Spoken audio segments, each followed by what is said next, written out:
When his wife files for divorce, claiming neglect, David Harrow stays silent because he already knows about the affair, about the money, and about the child that wasn't his.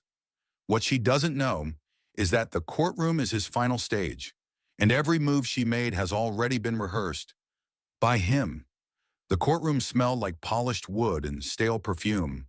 Everything sterile, everything staged. The judge adjusted his glasses, peering down like God halfway through a sermon.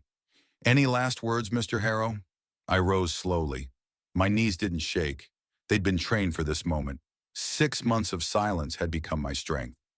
Across the aisle, my wife, ex-wife technically, crossed one long leg over the other, the diamond necklace I'd bought her catching the fluorescent light. The same necklace she wore the night she told me she needed space. Her lawyer smirked, his tie the color of arrogance. "Enjoy starting over with nothing," he murmured. She leaned forward, red lipstick cutting through the air. "You should have been a better husband," she whispered, loud enough for the echo to carry. For a second I could almost smell the betrayal again. Champagne and lies. I tasted copper on my tongue, like I'd bitten through restraint. "Actually, Your Honor," I said evenly, "I'd like to submit one final exhibit." The courtroom stilled. 6 months earlier. The receipt was small, almost harmless. 2 glasses of champagne. Hotel Astoria, midnight. Room 814. Charged to our joint account. The signature below the bill wasn't mine. But the second name on the folio, Elliot Crane, I knew it. Her personal trainer. The man who texted her hydration reminders at midnight. I didn't rage. Rage is loud. Loud gets noticed. And I'd learned long ago that the quiet man in the room has all the power. She filed for divorce 1 week later. Irreconcilable differences. Her lawyer's letterhead was crisp, efficient. She wanted majority assets, alimony, half of everything. Neglect, her statement read. A word that amused me, because she wasn't wrong. I had neglected her, but not the way she meant. I'd neglected to believe she was still worth saving. While she rehearsed her victory speech, I rewired the board. I met with my accountant, rewrote corporate ownership structures, moved patents, re-registered my company's trademarks to a children's trust, one untouchable by marital law. I even made myself look reckless on paper, overspending, sleepless. Let her team underestimate me.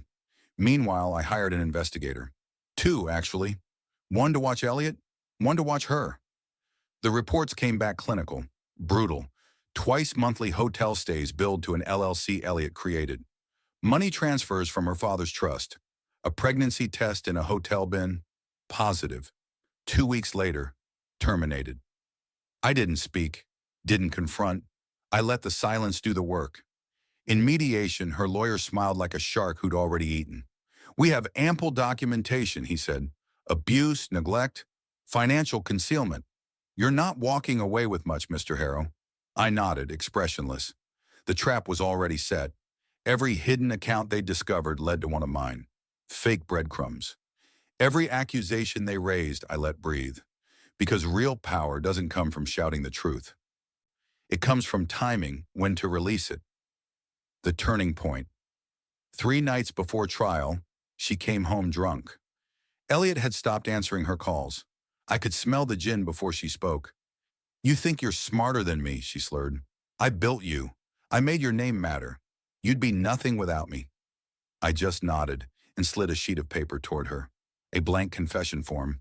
One she'd seen 100 times during my corporate years. She laughed and signed it mockingly.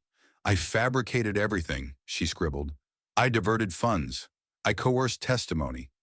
Then she dropped the pen, stumbled to bed, and passed out. I folded the paper neatly and placed it in an envelope labeled Exhibit 47. Back to court, the judge leaned forward. "You may proceed, Mr. Harrow." I handed the envelope to the bailiff. Her lawyer frowned, then flipped through the pages, then froze. The color drained from his face. My wife's smirk vanished, replaced by something raw, recognition. The judge skimmed the first lines, eyebrows lifting. "Mrs. Harrow, is this your signature?" Silence, the kind that swallows a room whole. I don't recall."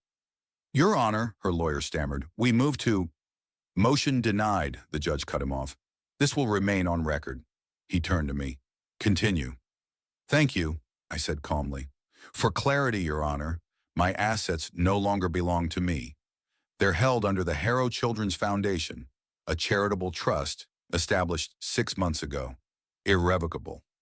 My wife's head snapped toward me. What? She hissed. You sued a man who legally owns nothing, I said, by your own filings. Her lawyer tried to object again, but the judge raised a hand. Case dismissed. Motion for sanctions granted. Defendant's legal costs will be covered by the plaintiff's estate. Gavel. Silence. Game over. She collapsed back into her chair, mascara bleeding into foundation. The same face that once looked at me like I was the air she breathed. Now just air. Aftermath. Outside, snow fell like indifferent confetti. Reporters flashed cameras. Someone shouted questions. I didn't answer. I walked through the crowd like a ghost no longer haunting the living. Freedom smelled metallic, clean, not triumph, just absence. In my hand was one last envelope. I slipped it into her lawyer's palm on my way out. The deed to her boutique, I said softly. Effective tomorrow, rent triples. Foreclosure notice attached. Consider it. Exhibit 48.